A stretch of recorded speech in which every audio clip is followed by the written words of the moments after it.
পুরুলিয়া ট্রিপের এই ভিডিওটা অলরেডি অনেকটা বড়, তাই প্রিক্যাপ আর দিচ্ছি না। আর ঝাড়গ্রামের পোর্শনটা রয়েছে 15 মিনিট থেকে, বেলপাহাড়িটা রয়েছে 18 মিনিট থেকে, আর ডিরেক্ট পুরুলিয়া রয়েছে 23 মিনিট থেকে। তো এখন ভিডিওটা শুরু করা যাক। ঘড়িতে বাজছে অলমোস্ট 3:40। আমরা রাজারহাট থেকে বেরিয়ে পড়েছি পুরুলিয়ার উদ্দেশ্যে। আজকে আমাদের মোটামুটিভাবে 325-330 কিলোমিটারের জার্নি আছে।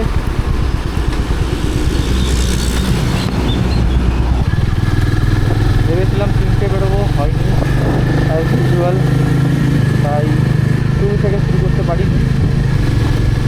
ভালোই ঠান্ডা রয়েছে এখন, মোটামুটি জানি না 12-13 ডিগ্রি তো হবেই। প্রচণ্ড ঠান্ডা লাগছিল, সেই জন্য আবার একটু দাঁড় করিয়ে রেনকোটটাও পরে নিলাম। এবার আর ঠান্ডা অতটা লাগছে না। পুরুলিয়া যাওয়ার 3টে রাস্তা রয়েছে। এক হচ্ছে কোলাঘাট, খড়গপুর, ঝাড়গ্রাম, বেলপাহাড়ি, দেন পুরুলিয়া। 2 নম্বর রাস্তাটা হচ্ছে ডানকুনি, আরামবাগ, বাঁকুড়া, দেন পুরুলিয়া। আর 3 নম্বর একটা রাস্তা আছে ডানকুনি, দুর্গাপুর, বড়জোড়া, বাঁকুড়া, দেন পুরুলিয়া।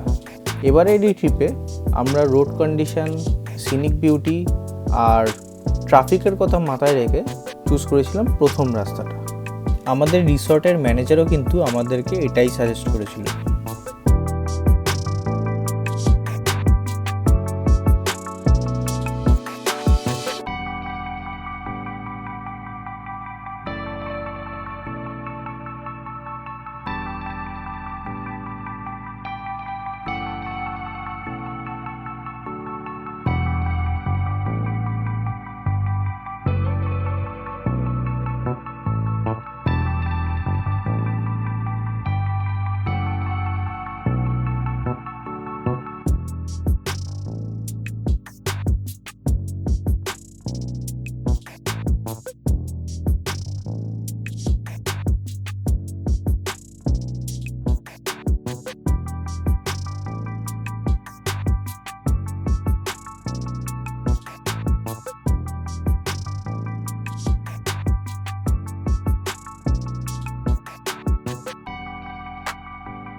তো 5:30টার মতো বাজে, আমরা এসে গেছি এখন কোলাঘাটে। দাঁড়িয়ে আছি নিউ তারামা হোটেলের সামনে। এই যে মেনুও রয়েছে, আমাদের হাতে কফি এসে গেছে। দোকান সবে সবে ওপেন হয়েছে, তো হয়তো ব্রেকফাস্ট রেডি হতে একটু টাইম লাগবে। আমাদের কোনো তাড়া নেই, এখানে আমরা মোটামুটি আধ ঘন্টা 45 মিনিট থাকছি। প্রচণ্ড ঠান্ডা জমে যাচ্ছে, কথাও বেরোচ্ছে না ঠিক করে। দেখা যাক ভেতরে যাচ্ছি। আস্তে আস্তে আলো ফুটছে। 1 জানুয়ারি সকালবেলা, বছরের প্রথম দিন। আমাদের খাবার এসে গেছে, আলু পরোটা, আর এটা একটা রায়তা আছে, চানা। এটা খেয়ে নিয়ে তারপর বেরোবো। ঘড়িতে বাজছে 6:45। এবার আমরা যাব খড়গপুরের দিকে।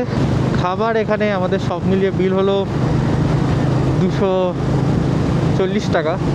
আমরা 2টো আলুর পরোটা আর 2টো কফি নিয়েছিলাম। দোকানের লোকেরাও একটু অবাক হয়ে গেছিলো যে এত সকালেও লোকে আসছে। স্পগ ভালোই আছে, তবে টেন স্পগ যেটা সেটা এখনও পাইনি, তবে সামনে মনে হচ্ছে আছে। এই আমরা এন্টার করছি, তবে হ্যাজার্ড জ্বালিয়ে দিয়েছি, যদিও ভিজিবিলিটিতে অতটা এফেক্ট করছে না। 70-80 স্পিড এখানে রাখা যেতেই পারে, ইনফ্যাক্ট যথেষ্ট কমফোর্টেবল। এর থেকে বেশি হয়তো একটু প্রবলেম হতে পারে।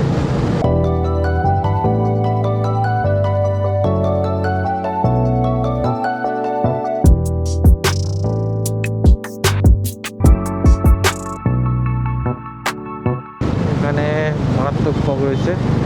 এই প্রথম ডেন্স ফগ আমরা পেলাম। 60 চালাবো এখানে, আর হ্যাজার্ড তো অন রয়েছেই।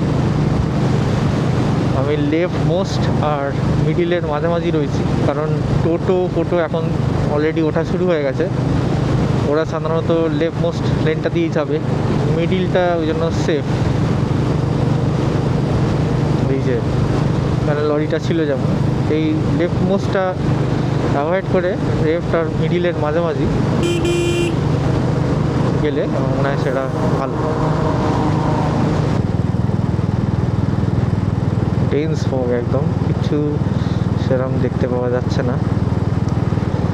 সব জায়গায় সব থেকে ভালো হচ্ছে কোনো একটা গাড়ির, বড় গাড়ি সাইডে সাইডে যাওয়া, একদম এক্স্যাক্ট পিছনে না, যাতে অ্যাটলিস্ট দেখতে পাওয়া যায় সামনেটা। কিন্তু কেটে গেছে ডেন্স ফগ, বেরিয়ে যেতে পারবো।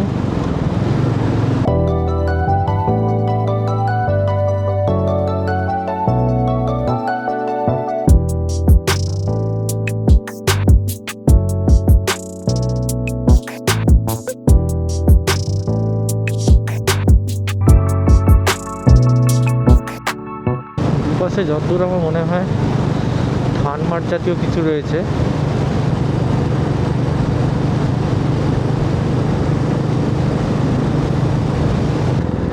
হেলমেটের ভেতর থেকে আরও অসুবিধা হচ্ছে, খোলা থাকলে তাও দেখতে পাওয়া যাচ্ছে।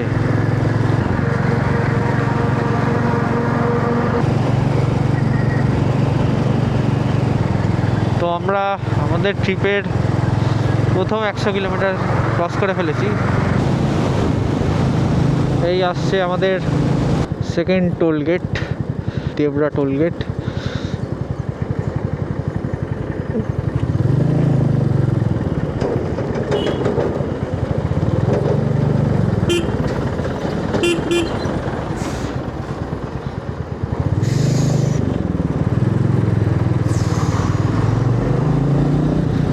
অ্যাজ ইউজুয়াল আমাদের তো টোল নেই।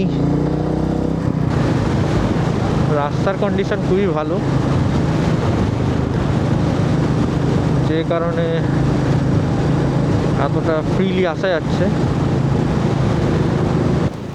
এরপর আমরা বালিহাটি থেকে হাইওয়ে ছেড়ে দিয়ে নিয়েছিলাম মোহনপুর খড়গপুর রোড। এই রাস্তা খড়গপুর সিটির মধ্যে দিয়ে গিয়ে আমাদেরকে পৌঁছে দেবে ঝাড়গ্রামের দিকে। আর এখানেই আমরা প্রথম এক্সপিরিয়েন্স করলাম প্রপার ডেন্স ফগ, যেখানে আগের 100 মিটারের পর কি আছে কিচ্ছু দেখা যাচ্ছিল না।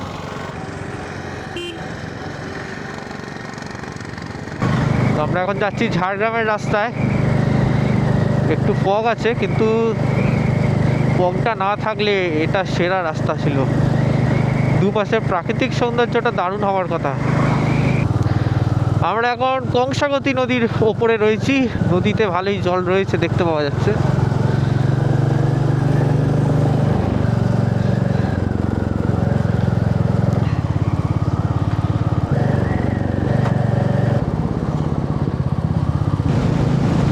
তো আমরা ভেতরের রাস্তা পার করে আবার হাইওয়েতে উঠেছি। এখানে রাস্তায় বেশ স্টিপ টার্নস আছে। ঝাড়গ্রামের বাস দেখতে পেয়ে গেলাম।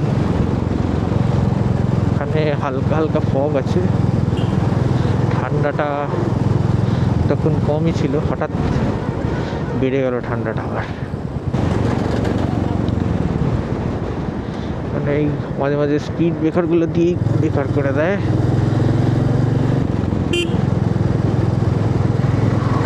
ওয়াও,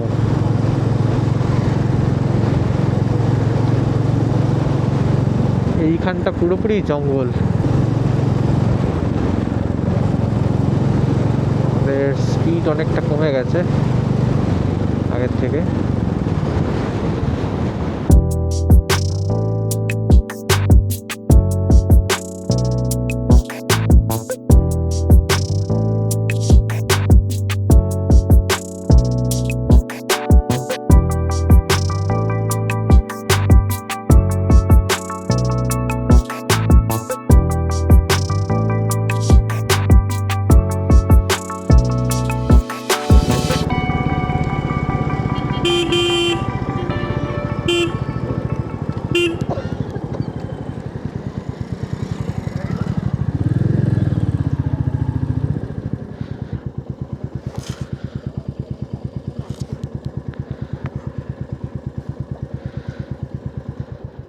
মোটামুটিভাবে আমরা হাফ রাস্তা এসে গেছি।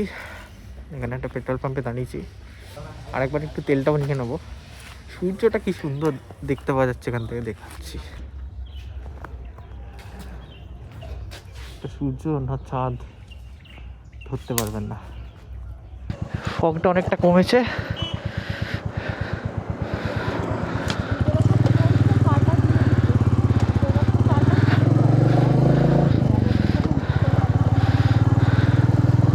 তো এখন 153.5 কিলোমিটার আমরা এসেছি, আর ফুল ট্যাঙ্ক করালাম।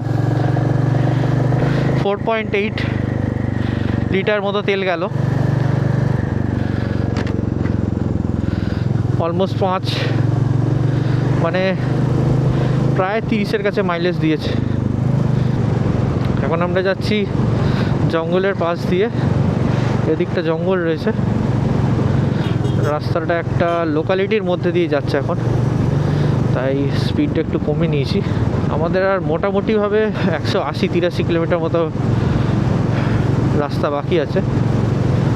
গুগলের কথা অনুযায়ী আমাদের পৌঁছতে আর টাইম লাগবে মোটামুটিভাবে 4-4.5 ঘন্টা মতো, যেটা আমার মনে হয় না সম্ভব, আর একটু বাড়বে। এলিফ্যান্ট করিডোর আছে এখানে। এইসব রাস্তা রাত্রিবেলা পার করাটা একটু টাফ হয়ে যাবে। সামনে আবার ফগ দেখতে পাচ্ছি। হ্যাজার্ড লাইটটা থাকলে এই একটা সুবিধা হচ্ছে, বুঝতে পারা যায় উল্টো সাইডে কি আছে। এই যে হ্যাজার্ড লাইটটা জ্বালিয়ে আসছে, দূর থেকে বোঝা যাচ্ছে যে যেটা আসছে। সব রাস্তায় হ্যাজার্ড লাইটটা খুব ইম্পর্ট্যান্ট। এইসব জায়গায় কোনোভাবেই হঠাৎ করে দাঁড়িয়ে পড়া যাবে না। প্রবলেমটা হচ্ছে হেলমেটের প্যাচ এসে যাচ্ছে, বারবার দাঁড়িয়ে তো পৌঁছা সম্ভব না। হেলমেটের ভাইজারটা খুলেই চালাতে হবে।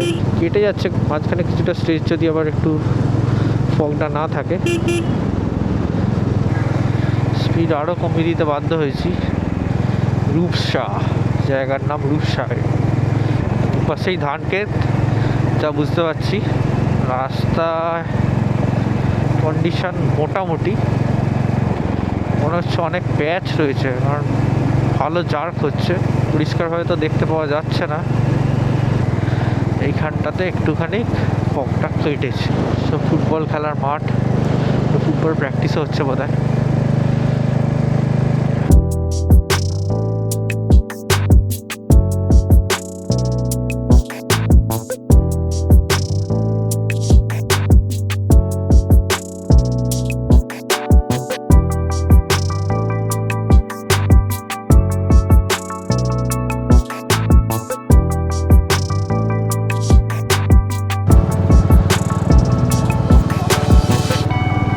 এই হচ্ছে কংসাবতী নদী, কিন্তু জল কই, পুরো তো বালি। এদিকেও যতদূর চোখ যাচ্ছে পুরোটাই বালি। আচ্ছা, ঝাড়গ্রাম আর 12 কিলোমিটার। রোদ্দুরটা ওঠার জন্য কিনা জানি না, ফগটা পুরোপুরিভাবে কেটেছে এখানে। তো এই জায়গাটা যতটা পারবো এগিয়ে যাব।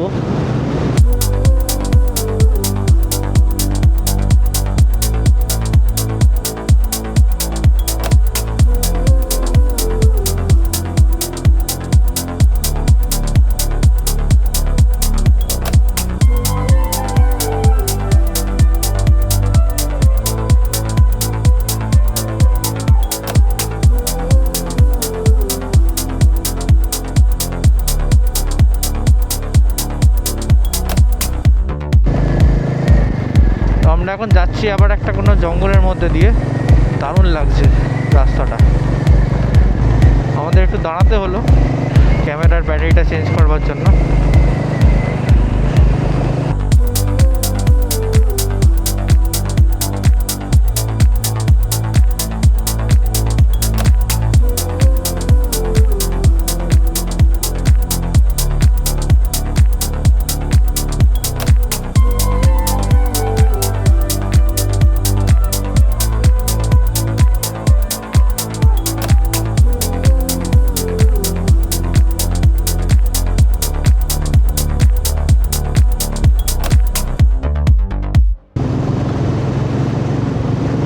বছরের প্রথম দিন এরকম একটা সুন্দর জায়গায় আমরা যে ঘুরতে যাচ্ছি, এতে আর যাই হোক বছরটা খুব সুন্দরভাবে শুরু হচ্ছে। আশা করবো এরকম আরও অনেক ট্রিপ হবে এবছর। আমাদের ওয়েস্ট বেঙ্গলে যে কত সুন্দর, সব জায়গায় এলে বোঝা যায়। রিসেন্টলি নিনিও আমাকে দেখাচ্ছিল একটা পোস্ট, যেখানে বলছে এবছরে ওয়েস্ট বেঙ্গলে ম্যাসিভ ট্যুরিস্ট গ্রোথ হয়েছে। যদি ঠিকঠাকভাবে রাস্তাঘাট করা যায়, কানেক্টিভিটি যদি উন্নত করা যায়, তাহলে ভালোই হয়। শিল্পও যেমন বাড়ে, তেমন মানুষও একটু আনন্দ পায়, সব দিক থেকেই ভালো। কিছু মানুষের আয়ও হয়। যেখানে কি সুন্দর সুন্দর কুঁড়ে ঘরগুলো, অপূর্ব সুন্দর। এগুলো ভেতরের রাস্তাতেও অনেকগুলো দেখেছি, সুন্দর টিনের চাল বা খড়ের চাল, কিন্তু বাড়ির দেওয়ালগুলো খুব সুন্দরভাবে ডিজাইন করা আছে, খুব সুন্দর লাগে দেখতে। এই যে যেমন বলছিলাম, কি সুন্দর বাড়িগুলোকে সাজিয়েছে। এই হচ্ছে এখানে সমস্যা, গ্রামের দিকে মানুষজন ধুমধাম পার হয়ে যাচ্ছে।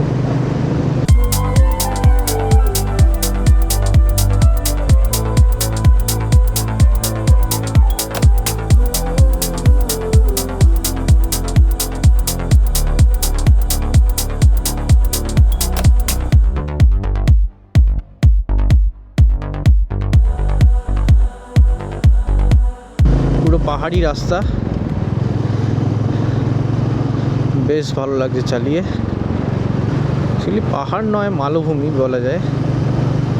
আর এখন টেম্পারেচারটা মোটামুটি 20-21 ডিগ্রি কাছে আছে, ওই জন্য বেশ ভালো লাগছে, মনোরম।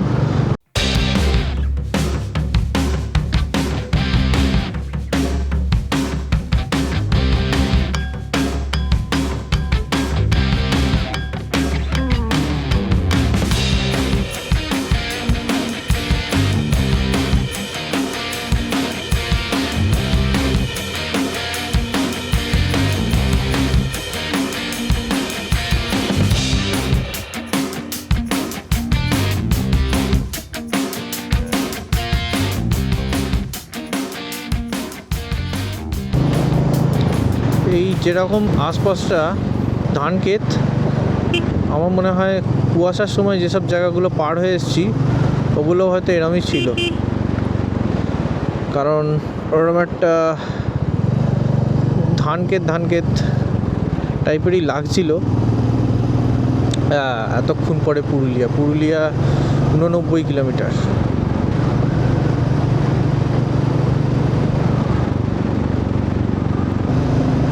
ফোর্থ গিয়ারে এরকম চড়াই উঠে যাচ্ছে, এই জন্যেই এই বাইকটাকে আমি এত ভালোবাসি। আবার পুরো গ্রিনারি, দারুণ দারুণ। Wow, curve.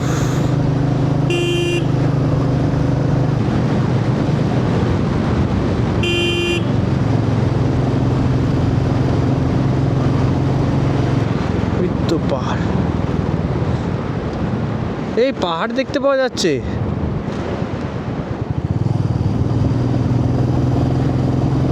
পাহাড়ের দেখা আমরা পেয়ে গেছি।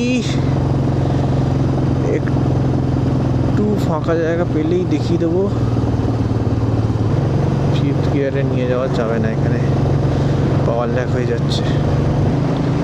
আমাদের রাইট সাইডে পাহাড়টা রয়েছে, এই জঙ্গলে থেকে গার্ড হয়ে আছে, নাহলে দেখানো যেত।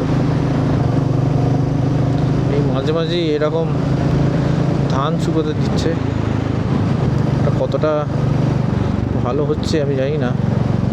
মাঝখানে কোনো গাট্টা বাট্টা থাকলে ওগুলো আর বোঝা যাবে না। কার্ভগুলো সেরা।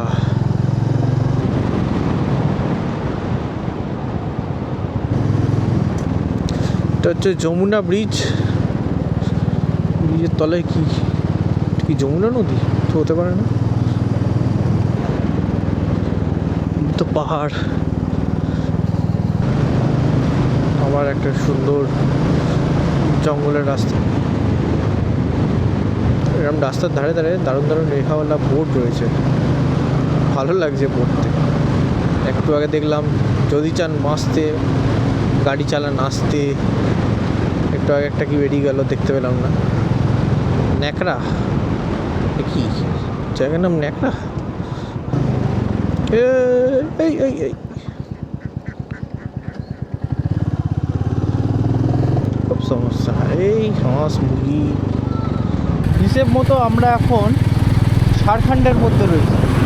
তো আজকে সকাল থেকে বেরিয়ে আমাদের এটা সেকেন্ড স্টেট বলা যেতে পারে।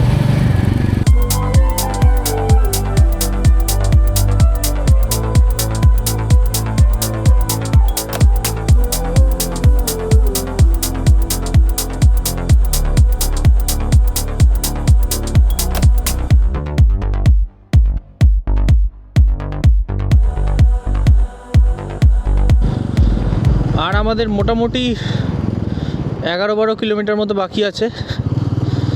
জানি না এই অসমো অ্যাকশন 4-এ আসছে কি না। সামনে কিন্তু পুরো পাহাড়টা দেখতে পাওয়া যাচ্ছে। আর একটু এগোলে বোধহয় আর একটু ক্লিয়ার দেখতে পাওয়া যাবে। এই যে পুরো পাহাড়টা দেখতে পাওয়া যাচ্ছে। এইদিকেও একটা পাহাড় রয়েছে,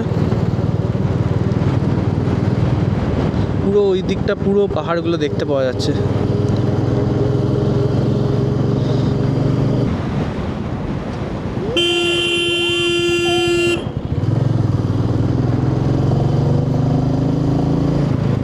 এই হচ্ছে এখানকার প্রবলেম, ছাগল টাগলগুলোকে বেঁধে রাখে না।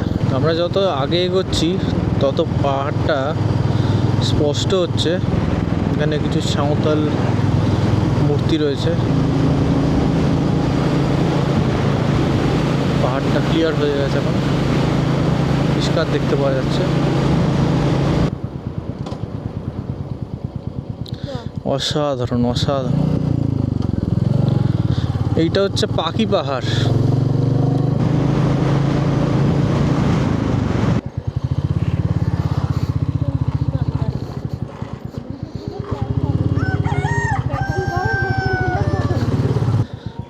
এই রাস্তাটা মনে হচ্ছে একটু খারাপ হবে।